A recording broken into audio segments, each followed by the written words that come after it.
I don't know whether we are smiling, but let's talk about the state of our country. We are joined by Dr. Martin Law. He is an advocate and also a political analyst. Good morning. Good morning. How are you doing? I'm doing good. I'm glad to be here this morning. Yeah. And I'm so happy that you decide that we can actually close over for Christmas. So after this, we shouldn't stop talking. We should just eat. No, it's for eating. It's for eating and smiling. It's for eating. Yeah, it's eating. In this country, people eat and talk at the same time. Unfortunately. Eat and talk. When you eat, In fact, if you want Which people, eating are you talking if you want about, to talk, if you want to talk about actually eating, I'm talking about food, ribs, okay. etc., etc., etc. Okay, forget the vegetable stuff. If you want people to talk, chinja mbuzi, chinja kondo, and watch the amount of conversation you'll have. Yeah, there'll be a lot of talk. People will talk and talk and talk and talk and talk. that's how Stories. they justify their being welcome to the party. And that's an extremely valid point. That's their contribution to the party. Yes. And they'll talk. And they'll prefer their opinions, but they will state them as given facts. Yes, that have been determined by 10 of their closest friends. Very good. Yes. Yes, so Dr. Olo, it's true. Even for us, we are taking a break from next week. Yes. So this week, we want to ask all our listeners, looking back into the whole of 2023, Yes. what conversation did we have in this room that you feel was a very good conversation and you'd like us to replay it? We'll be replaying our conversations for the year next week, and we'd like them to be viewer and listener selection. So please, you'll go into our social media, X, Spice FM KE, YouTube, Spice FM, Facebook, Spice FM Kenya, Instagram, Spice FM, all those places. Please tell us which one conversation would you like to listen to again. City, welcome Dr. Olo with the day's proverb. Yes, our proverbs today come from the country of Kenya, country we all know. This for once. He's always talking about Benin. But let me give him time. Western Sahara. Yeah. That is absolutely true. But we've been getting closer and closer. We've traversed East Africa. We're in Djibouti. So now we're in Kenya. But this last week, before we go for this holiday, we need to get home. Yes. Yes. Right. The value of light is noticed when night falls. The value of light is noticed when night falls. Dr. Olo, what's your interpretation of this one? Well, that only when circumstances change. I like the guys who were drinking somewhere in Murang'a and they went blind. And they said, no, even if you put out the light, we will still. Drink. So, unknown to them, circumstances had changed. And that theirs was permanent, not temporal. Theirs was not a joke. Theirs was not a joke. So, it is what life is. That only when things have changed, not before, not the warnings, but after. That's when you realize. That's when you realize. What's that song do? You never know. You gotta go on. Only miss Only- the sun when it starts to snow. That thing. Those ones. That's the one. Yeah. Only after is when you realize the value of what you've just lost. Yeah. Coming towards the end of the year, Yes. Dr. Olo, and a lot of things have happened in the country.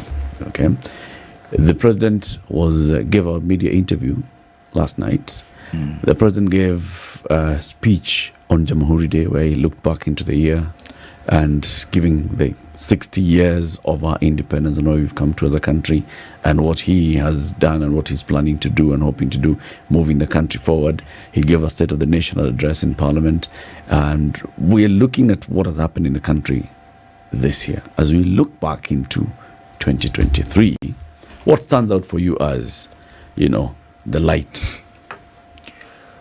What stands out to me as the light, and this morning as I was contemplating, I said that there are certain tests that we would like to apply. And when you apply all the tests, the only thing that stands out to me is politics for now. Because the president has been very good at playing politics, has been very good at continuing campaigns, has been very good at changing his narrative for whatever it suits him, for circumstances that then that are called for. So, for example, he knows that him that was campaigning, that president that was campaigning, that one that was making promises, that one that was faulting Uhuru, has been now around for more than a year. So he's no longer on the fault. He's now finding what his solutions have been, and where he has no solution, he's saying it's not his fault. So he is very conscious that he is now again working out to get his political support base to continuously believe in him. So what stands out for me? Politics, 24/7. And when you talk about politics, it's not the positive side of things. It's usually the things that just keep the wheel turning. Whether it's turning to the right direction or not is another matter. So I'll say that's what stands out for me. Do you think that the wheel is turning? The wheel is turning. No, the wheel turns. Whether it turns and moves at the same point or turns and moves forward, that's what is called progress.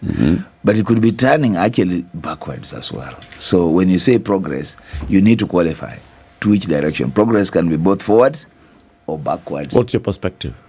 That we have been in a reverse gear on a number of fronts.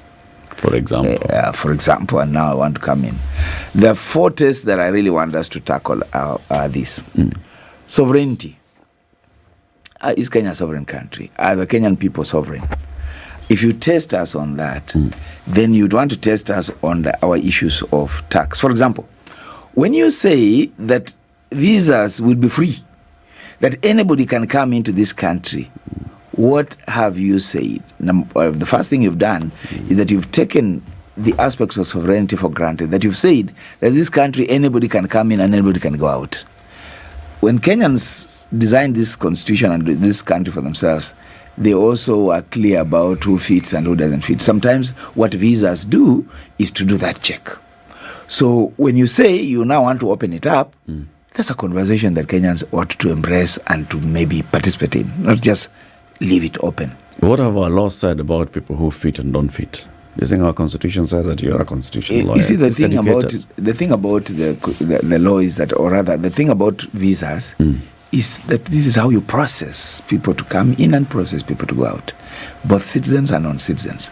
For obvious reasons, conformity, issues of security, and many others. So, for example, when you have and apply for a visa, you have to be tested. You know whether you're fit to go to America or not, whether your past is such that you can fit or not. So those are issues of sovereignty. And when you want to open them is that up, sovereignty really? Yes, because when you're allowed to go to when you apply for a visa, yes, to go to any country, to America, to any European country, to any African country that requires visa, yes. Are you being tested on the sovereignty of the people of that country? No, so?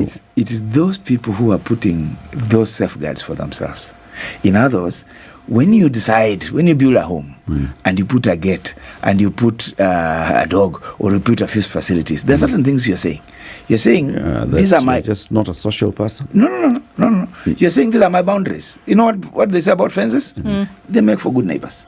So when you put a gate, and a visa is a gate, is an entry into the country, it's not to stop, but rather to also vet and decide. So basically what I'm saying is that when you look at us on the account of sovereignty, whether you're looking at visas, whether you're looking at taxes, whether you're looking at the reasons we've given for the free fall of the shilling, we've said that the shilling was not playing at its value. Now listen to me, Eric and team. No country in the world ever leaves its currency to the vagaries of others. Whether it's the dollar, whether it's the shilling, whether it's the whatever, dira, whatever it is, every currency is a subject of certain action, certain policy. So that when the Federal Reserve decides to add a 0.5 of interest rate to the dollar, it is saying something about protecting the dollar. So when we decide that we move from 10 to 12 shillings and 50 cents, we are saying the opposite. We are saying our debt that is dollar denominated can now be paid at a higher rate. And then you are making the argument that, this thing was artificially held.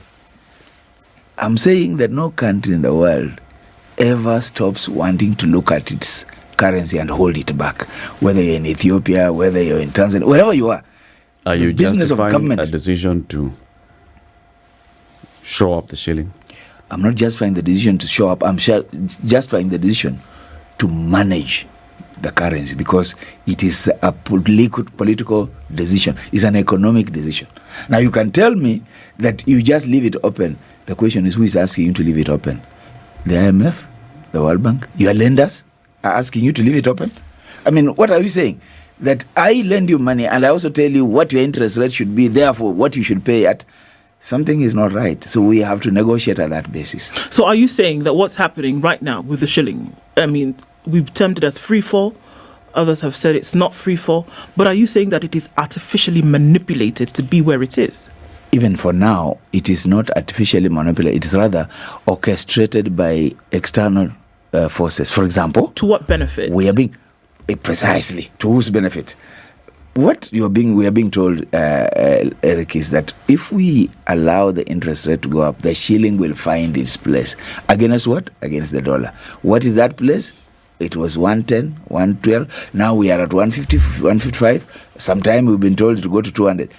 If it goes there, who is the net loser? It's us who are the net loser. Now you can tell me, but why control it? It's because you also want to manage your debt. You want to manage your exposure. So basically what I'm saying is that there have been a number of tests that if we apply to ourselves, we can say we have perhaps, played to the foreign Somewhere. tune. You know as what I'm opposed to not ourselves. getting, Dr. is when you put these ones and then you put them under the column of sovereignty. Yes. When you bring in, say, we're going visa-free, that is impacting on our sovereignty.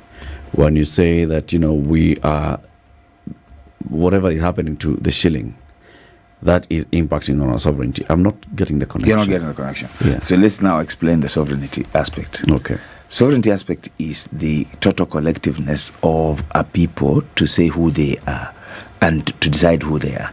So if we say we are Kenyans and we say we are God abiding, then what we are saying is that you can't come into this country and begin to propagate any ideology and we are with you. So in other words, we have identified ourselves and we've said who we are. Now in this country we've said that as a nation we have an identity and we will also determine who visits us, and one way of determining that is using a visa. So that is a check. And we can also decide who can become a Kenyan. That's also a check. So that if you come here today and you violate our basic laws, you violate our fundamental rules, then you are violating us.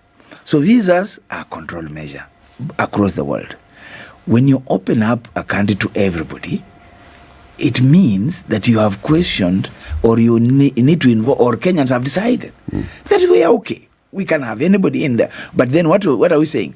We are risking a number of things. For example, that means that a terrorist can just simply walk in. There was a time we were supposed to... it means anybody. Come on. Anybody can walk in. Dr. Yes. Do you have any information that you can give us today Yes. that previously when you have had visas, right now, visa free starting in January, Yes. today, this Yes. year, Yes. because of having visa restrictions into the country, we denied X and X applicants because we thought they could be terrorists or because they'd be harmful to our country. Can you tell us how many visa applications Kenya has declined? Let me now give you And the reasons were because those people were going to be harmful to this country. Let me tell you an obvious one. Tell us. Why was a Kenyan, a dual citizen, Miguna, denied visa entry? Why was there a red alert across and the airlines would not bring him in? I'm just giving an example. And I can also tell you from, and I can't come here and tell you so and so, but basically what you do when you apply for a visa is a background check that happens to you. And that background check can either enable you to get your visa or not. My question is simple. Yes. Because you're now saying that Yes. because we are opening a country Yes. by removing the visa restriction, we are now going to have all sorts of riffraff coming in. I want you to tell me, this is unlike when we had visas, when we denied these known riffraffs from coming into the country. You know, the information about denial is never in public because we don't get to know. The only point I'm making is which is a standalone point. It's an assumption you're making. No, the assumption it's not here assumption. Is that if we allow people to come into the country, we are going to have all manner of thugs, crooks, vagabonds coming into Kenya. And if we have visas in place, we have been denying all manner of thugs, But do crooks, and people vagabonds. announce that they are thugs, thieves, vagabonds, malcontents? They don't announce. That's my point. And this is why when we say that a visa is a control measure, it is. So that if you are going to use that to pick out somebody, of course, sometimes you'll pick out some, sometimes you'll miss others. But it's a control measure. What does it mean not to have any controls? That's what I'm saying. It's a floodgate. So let's look at this issue. And I can understand where we talk about sovereignty of nations in terms of then how you orchestrate power plays with or against other countries. And then when we talk about opening, because that's the thing about the door, isn't it? When you open the door, you are not able to control whether it's what comes in or what goes out. That's true. I don't think we can run away from that. However, when we're looking at this visa issue, there's something which they still established in terms of a pre-authorization, right? Which you're gonna fill the thing online. If there's something that flags off, then the likelihood of them saying, okay, come in, there's still that pre-authorization, I believe, is what they said was going to happen. Would that not stand in terms of a safeguard or a measure then to, make sure that the vermin that we are worried about flying in the door then is kept at bay? That's what we need to find out. What is the pre-authorization? Does it lead you to denial? Yeah. So is there a visa by any other way other than a declaration that we've made? So for me, that's what I would like to interrogate. But basically, the point for me is a visa is a control measure. It's a way of ensuring security checks. Besides, the hope would be that the measures for security and all of these other things, all these other functions, would still be kept in place even with the declaration of such. And can I peg it to something, if possible? Yeah. I'd like to hear what you think about that, because the president, I'm just reading some things here that he mentioned last night as well. When this issue being brought up, he said, what we're trying to do is make sure that the trade that we've been speaking about as African nations forever, and of course this is open to everybody, but the trade and the barriers dropping that we've been speaking about forever as African states finally may see the light of day with something like this, and Kenya being the first to then being opened up. We see this happen with regions. The ECOWAS region allows its people to travel back and forth without an issue. The East Africa community does the same thing. But now we're saying everybody come into Kenya. Does that not bear some kind of hope when it comes to trade agreements, breaking down trade barriers and things like that? I don't think so. My problem with this whole issue is how we justify it. So, if you open up anybody to arrive here, just be sure that the Chinese with their wares will arrive here and will be on the streets and hawking as everybody else. Now, is that a good thing for us in terms of numbers? Like, really? Yeah, is that a good thing? Really, Daktari. Yes. Are we talking about Really, business? Daktari. Listen to me. This is a serious issue. Really, Daktari. We have to decide for ourselves what is good for us, Eric. We have visa-free Yes. in the East Africa. Yes. Okay. Yes, and that's a block. This is a region. And that's a block. Uganda, Tanzania, and whatever. Okay. Yes. Do you have an influx of Kenyans into Uganda or Ugandans into Kenya? Or, Okay. Do we have a regional pact between us? We do. Yes, we do. But And there's what free we are movement. saying is free movement. But is that free? Do you, when you go to Tanzania, do you get, a pre-authorization? We still do. What we had said is that we shall use even an ID to move around. Is that happening? Not yet. So what we are saying is this, that there is a downside to saying that you have a free for all. That's the point. I think also then goes beyond that. And then should you come into the country, what then are you allowed to do? trade. And we ask this question then in terms of the measures that are going to be put in place to then safeguard a number of things. I would like to think that it does not mean that you come into Kenya or for any country that would then declare visa-free travel, that you come into Kenya and then you can set up shop and start selling, whatever, because you've been given this visa. Are we looking at this just being around the cluster of those who are coming to visit the country, those who want to do some kind of exploratory move to see if they can then come back later? What are we saying? And I think some clarity needs to be given on that. And that's why I wanted to tie this to sovereignty and say this is a matter that requires public participation, because you really need to bring out the policy, you really need to bring out the mechanisms and the boundaries, so that when we debate it, we all know what it is. And that's the test. And that's when we put in the issue of public participation, it's matters like this that really require that, so that we don't leave it for discretion and discretion of bureaucrats, because then the abuse will happen. Daktari, Yes. what are the other tests? Economics. Something has been happening, and perhaps we've not picked it up to the point at which I would like to bring it up. Land. This morning, we woke up to the gazettement of the Westland in Ruai, 2,600 acres. But before that, we have seen a decision by the executive, by the cabinet, to remove a function from the National Lands Commission in terms of public acquisition, or in terms of what you call the eminent domain, the power to compulsory acquire land. That is a function that Kenyans put in the National Land Commission. We are being told that function needs to go to the Ministry of Lands. We have seen demolitions. Forget about the East African Portland Cement. You can argue about that land and so on. But in Kakamega, there have been demolitions around the Milimani area in the name of affordable housing. Now, by design, that area of Milimani is not your affordable housing area. Therefore, you can challenge the connection between the affordable housing and those demolitions. But even if that was to be the case, what are the reasons behind it? This is a land that belongs to the county government of Kakamega. The national government is saying, no, this is national government land. The planning, the allotment, the leases, the rates are paid to the county government. People who have been paying rates, people who have invested heavily, have had their houses brought down. I don't know in the name of what. If we are protecting the poor, if you want to do affordable housing, why wouldn't it also apply to anybody who has also used their capital to build their houses? Why wouldn't there be a midway discussion? But the one thing that has been coming through, which is again a misnomer or a misreading of what the Constitution says, is that is government land. Now, I don't know what we know, but in the new Constitution of Kenya 2010, there is nothing like government land. Land is either public, private, Communal, or community. Now, when you go and demolish a place with a leasehold, and that leasehold It's in somebody's name, it is a land that transferred from public to private by virtue of the leasehold.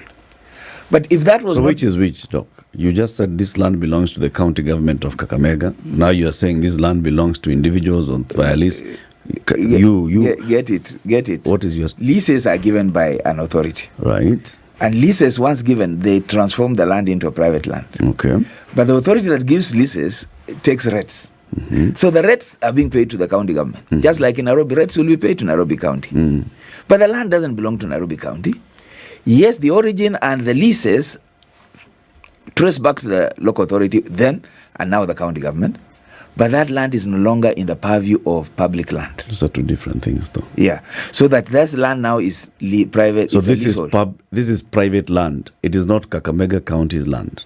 It's not Kakamega County land in the context that I'm putting it. Though in the context of the war between the county government and national government, is Kakamega County saying this is our land, the national government saying this is our land. So you're determining ownership by who gets paid for the use of that land. At least that's the beginning of, because who is planning, who is controlling, and who is in charge of those leases. So are the rates we pay to the national government for lease of land? Depending on the nature of land, for example, the Del Monte types and others, or Kericho type, those plantations. Even those ones, it's the counties. That's why Muranga and Kiambu fight over it. Yes. But technically speaking, they were national. Yes. Yeah, so because land, I think in the Constitution, now land is public land is managed by the counties. Yes. No. Community land is with the help of the National Land Commission. Wait. Let me put it clear. Yeah. Public land is either land that is belonging to the county government or the national government, managed by the National Land Commission. Okay. That is the constitution. Okay. So that in the event of anything about public land, whether it's that war that we're talking about in Kakamega or the East African Portland Cement, it is the National Land Commission that is supposed to be telling us what the issues are. For now, it's the executive that's telling us. Now, of course, that tells us that there is a misunderstanding of what the role of the National Land Commission is, and perhaps also there's some forgetfulness here. That the reason why Kenyans wanted land away from the executive was precisely because of the past abuses. I'm not saying that the National Land Commission has been great at it also, but that's not the point. The point is there was a distance between the executive and land. That is how the National Land Commission came in. Now, we are seeing an erosion of that separation and an encroachment on that. We've seen it in Athi, the Mavoko. We've seen it in Kakamega. Now, what I'm not playing out is what is happening whether in Mombasa or even in this city. Hoodlums, and we saw that in Westlands, where people, in the name of a lease expiring, acquire or for some reasons find possession of land where a lease has expired, where the law says that whoever is holding the lease has the first call to reapply for a renewal of a lease. What does that mean? First call? Means if I am on land that is leased is 99 years, 5 years before the expiry of that land, I still want to continue on that land, I will apply to be given that lease. Now, there are people in this country, especially of Asian origin, foreign, and even Kenyans, who are now being denied even the first opportunity to renew the leases. When they bought this land, they put in their money. And people are being allocated, even buildings. If you remember the Caxton building in town at some point, remember the case of Westland. So what we are saying is that if you have a situation where there is no clarity on ownership of land, there is no rule of law in terms of how land is owned and managed, then you have a problem, an economic problem. Because land is a basic in this country. Of all the factors of production, one factor that is constant is land, which we have. And if we don't have a clear policy around it, and if my investment in it is not something that's definite, then the case of Kericho and the tea farms, the case of Del Monte, is such that we are discouraging big players or big business from investing in land. And indeed, we are also discouraging even a small person to even buy a piece of land and build a house, because we've seen ordinary people's houses come down. We've seen all this play out. So basically what I'm saying is that when we look at the issue of land in this country, and we see how the interference is playing out on the National Land Commission, we seem to be going back to the days of the Green Pen, where the Green Pen allocated land and that was it. We had left that road in the new constitution and even the National Land Policy of 2009. Prof, had we, apart from the letter of the law, has there been any practice that has actually started safeguarding land in this country where the actual implementation of land management has happened? Where you could say that small or large, all landowners feel that they have a right to their land. The issue of land and whether land is a piece of paper or not has been a conversation in this country for a long time. Is there any period, even since 2010, where that conversation has actually changed? Eric, this is a very good conversation, because when you look at my PhD thesis, it's actually on land administration. And my argument is precisely what you are raising, that we do not have an organized land administration system and policy to the extent that ownership of land remains doubtful or remains questionable depending on where you are. Today, if you are holding a land title, if you go and search and you see you are told it's in the name of Eric Latiff, that's not enough. Where is the land on the ground? Where are the coordinates? Where is the GPS of this? What are the exact markers of it? And is this land exactly fitting in that? And how many Eric Latiffs are there? Are there in this country? And so in theory we have said that, we talk about georeferencing, we talk about what? Now, a tiny country like Rwanda took actually Kenyan surveyors to fix their land issues along these very, very lines. So today, if you go there and you want to transact on land, it will not take you more than 2 hours to know that this is Eric Latiff's land and it's okay, I can transact to buy it. We have a wilderness in the name of land documentation.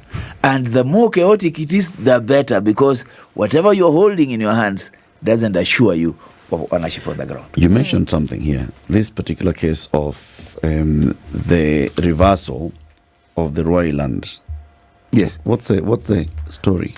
The story is that, you remember, there was always an issue about whose land it was. Tell us the story from the beginning. And Kenyans know. Land in Ruai. And I'm not going to mention names, because some of these names actually go back to IK 92. And that's why don't you want to mention the names? Because they go back to IK. We will try and talk. You can on another day. Okay. This land in Ruai has interesting people who claimed to own it. A key functionary in YK 92 said it was his land. Another functionary said it was his land.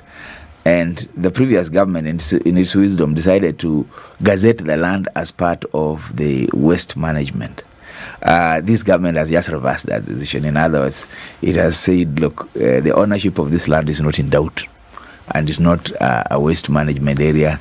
There are people who have this title. So that will be another story. When we see it, we'll get to know who the owner of the title is, or in whose name, or it's likely to be in a company's name. It's not going to be in an individual's name, because these guys are smart enough. Looking at another issue that, obviously, if you look at the last 1 year, 9 months, it has become almost something, the go-to phrase that everybody wants to pick up on, and that's the cost of living. The president talked a little bit about this last night from what we were able to see. He also then, in the last couple of days, when we saw that fuel prices have come down by 5 shillings, he said something that was very interesting on Friday. He said, it was on Saturday actually, he said, everybody is giving me accolades for having brought down the cost of fuel. And he said, I had absolutely nothing to do with this. Just like I had absolutely nothing to do with making the prices go higher, I equally have had nothing to do with making the prices go lower. These are market forces. It has nothing to do with me. And there's been a lot of criticism, and he repeated the same yesterday. There's been a lot of criticism towards that, because they say, well, it's not about just that, but that as a result of some of the things that we see going higher, the cost of living then inevitably goes higher. If you cannot see that the cost of food, transport, basically living, will go high because of the cost of fuel, then there might be a problem with that. But we also see that almost every government institution today that would charge something for Kenyans has increased its fees in the last quarter of the year. Can we make a correlation between the two? That if truly there was a desire, and then of course from the pulpit yesterday we saw that, look, if you really do care about your people, that you will do everything that you can do to ensure that they live comfortably within the boundaries of this sovereign Kenya. Can we make and draw parallels between all these things? Cost of living, fuel, whether it rises or drops, has nothing to do with me. Cost of living, I can't really do anything about that, but we've made sure that we will not go further into debt. A lot of people have said there's some dishonesty in some of these. What would you say about those? Precisely. You know, earlier on when we were discussing the issue of visas and removal of visas, we all know that apart from being a control measure, visas are actually a resource mobilization center. I mean, the UK, the US make a lot of money from visa applications and so on. So when you remove that, it means that you do not seem to be having a gap there. I would have said that since you are busy taking up fees on everything, even the visa fees should have gone up. But in this case, it's not. So let's be honest and then ask, so what is it? When the president says that his government, let me put it, not him, his government has nothing to do with whether prices go up or down, then somebody just needs to remind him what he talked about to Uhuru and Raila. Because he said that they had taken the cost of things up, everything they had done. So he had told us that actually the reason why we're in a bad place was because of Uhuru and Raila. So why doesn't he want us to say that he's now the one in charge, and therefore if things are good it's him, if things are not good it's him? Basically, let's go back to what governance is all about. The reason why anybody would want to take reins of power, or anybody would want to vote for a leader, is precisely so that that leader can assure them also of certain things, whether it is basic education, whether it's health, whatever it is. There's something that people vote for. So what this president is saying, which is not true, is that he has nothing to do with the shilling having fallen against the dollar, because it's the central bank policy, the MPs, the monetary policy of the central bank, that makes the necessary adjustments, either to keep things the same or down. Now, they are the ones saying that this previous central bank governor made mistakes. Certainly, that governor was making interventions that, as Kenyans, we needed. Today, we need interventions. Now, whether they tell us the interventions take things up or not, it's okay. But certainly, it has effects. So, it is government policy that determines whether food prices remain the same, go down or go up. If you go to France, the reason why people, farmers and everybody goes on to the streets with their tractors is because of the price of bread. And you touch bread, and the French will be on the Kenya, if you touch ugali, flour. Now we touch those things, nobody's on the streets because. But the point I'm making is that it is government business to make sure that policies are in place. Now, the same president will tell you that cost of food is going to go down because he has given fertilizers. And I was here the last time I was telling you that when you give fertilizers, it does not mean that there will be increased. And okay, assuming there will be increase in production, it does not mean that there will be increase in pricing. What about transport? What about marketing? What about infrastructure? So there are many other things that you do in order for you to ensure that there's stability. So, for example, when you say you want 1,000 or 100 million visitors to come to Kenya, that's fine. That you want 1,000 hotels. I'm not sure whether the first thing you do is to see whether you have the infrastructure and so on in order to allow them to flood, or one thing you say, bring the visitors, we will create the hotels. So there's a way in which the cart is before the horse, and that doesn't make the economic sense. So for me, I don't believe that the president of a country can say that these policies have nothing, or these developments have nothing to do with him. They have everything to do with him. His government has every business to stabilize prices, has every business to stabilize, to make things affordable. Not with fees, things have gone up. Not with the prices, everything is gone up. And anytime fuel goes up, it is obvious that then everything else goes up with it. So he can't come around and say he's not responsible. His government is responsible. And he's the head of that government. Yeah. Test number 3? Test number 3 is constitutionalism. Okay. Constitutionalism simply means that the letter and spirit of the law should reign. Now, in our circumstances, the rule of law also, which is a fundamental aspect of constitutionalism, means that the law as it is ought to be obeyed and ought to function. Now, we've seen a number of tests, whether it's in appointments, whether it is in lawmaking, that have come against the Constitution. The courts have said it on the housing levy. The courts have said it on a number of aspects of the finance bill and so on. And we've seen the president say that he is unstoppable. Now, that's not the language of one who wants to observe the Constitution. The Constitution is a bar to all of us, including me and everyone here, to behave within our confines, to behave within the rule of law, to make sure that we can't go outside the markers. So when the president says nothing can stop him, he's simply saying that if it's the Constitution, I'll change it. And we've been there before, where when Moi was unhappy with the Constitution, he changed it. When he was unhappy with the law, he changed it. Now what we are saying is that we have to live within the Constitution. It's Obama who said that he was a popular candidate. But the law is the law. It says he has 2 terms, a term and another one, and it's done. So he can't do anything about it. So what we are saying is this, it's not about him. It's not about any popular person. It's what we have said. We said term limits, it's for all of us, whether governors or whatever. So for him, we've seen a number of instances where he wants not the rule of law, but the rule by law. Because when the rule by law is what you are seeing now happening by, housing levy has been declared this, change it. Yeah, fix it. We have a problem with the CAS. The Constitution has said, the courts have said it's unconstitutional. Change it. Bring it. Entrench it in law. Yeah, entrench it in law. That's not how it goes. There's an impediment of having to go to Parliament if you want to sell government property. Change it. Let the and then cabinet you make say, the decision. But then, Yes. it's not changing the constitution. no, If the courts declare a certain piece of legislation unconstitutional, in breach of the constitution, what's wrong with remedying that so that it aligns with the constitution? Isn't that what the court is telling you? the question is, where were you in the first place when you are thinking outside the constitution? And this is what we are calling the constitutionalism aspect, is that we should all be, so that we don't wait to be held back. To be hit back and Yes. pulled back on this. Your intention should be clear from the get-go. From the beginning. What's wrong with our politicians? Why don't they have this? You see, okay, Is it the nature of a political leader to try and circumvent the constitution? Because we've seen them. We've seen from Kibaki. He lifted the constitution like this on day one. Put it down. Put it down like this. He was appointing a chief justice directly.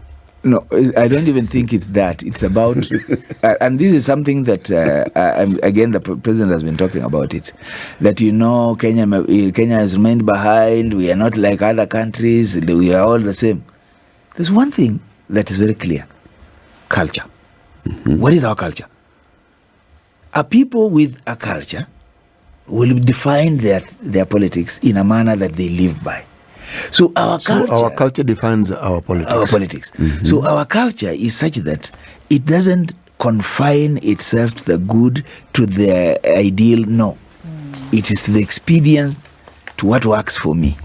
So if I come to this studio now, I want to find a quick way in which I can get the three of you behind me and go ahead, not to see whether the three of you have certain benchmarks or certain standards that we can work with. So ours is to look for ways in which we can rally people. Now, having said that, we have a problem that even our own leaders, including Raila, don't understand the Constitution. When you say that the National Dialogue report is okay in recommending the office of a leader of opposition, you don't understand our constitution. You don't. Because there is no way that position can sit in that constitution. Not in this current Not in its current shape. So it can't. And if you want to do that, it means that a number of structural, basic structure aspects of the constitution will have to change. And this is where we go to a referendum. Yes, but even if you go to a referendum, it's not so that you mar the basic structure. What do you go to the referendum for? You go for that approval level that we have. Remember that we put a bigger threshold for that. Now, of course, the constitution itself cannot be constitutional. So what our constitution has said is that government has three arms. It doesn't say that in those three arms, in every arm, there's an opposition. So that when you say judiciary is an arm of government, it doesn't mean that there will be an opposition in judiciary. So if we say that the National Assembly is an arm of government, it doesn't mean that there will be opposition inside the arm of government. And when you say the executive is, you can't say there will be an opposition there. So what we are saying is, we have designed a mechanism which says a majority and a minority. Now, minority and majority are not necessarily opposed to each other. It's about compromises, it's about negotiations, and we move forward. So, in the way things are right now, there is a way in which the MPs and the other organs, the Senate, have a mechanism to oppose what they don't agree with, but oppose it within the confines of what we have. So you don't need a leader of opposition to do so. So that you can even be discussing it, it means that there is absence of understanding of what we are dealing with. You know, we have 2 minutes here, but I have to ask this. Yes. All these policies and all these matters of governance and constitutionality we're talking of, how is it affecting our relationship with our neighbors? Our neighbors have given up on us to an extent. They have given up on us. Because one, we talk greatly, we talk big, but I'm not sure that our neighbors are convinced that we mean well. Uganda were complaining that we are inflating fuel prices and we want them to buy. The SGR, they complained. So our neighbors generally have a problem with us as things stand now. We are a bit mean to them, and we don't appear like we want to play along with them in the spirit of East African community. As things stand now, I don't think Museveni likes how we are today. Our lady in Tanzania looks at us and smiles. Not that she agrees with us, but she thinks we are suffering. And the fact is that if you cross through Namanga there and you wanted to buy a few things, you'll find that actually your purchasing power is higher when you go down there. So, the things are there. And like those days when we used to go there with our fat and cooking oil and whatnot, now you can actually want to go and buy rice and bring a few things from there. So, we have a job to do. We indeed have a lot to do. Thank you very much for joining us today. Welcome. We hope to see you before the new year. I thought we were taking a break for Christmas. Si utanunua nyama hapa. Oh, yeah. You utafanya, yeah. He's a constitutional lawyer. He's a political analyst. Thanks. Keep it here for more. This is the Situation Room, the only way to start your day.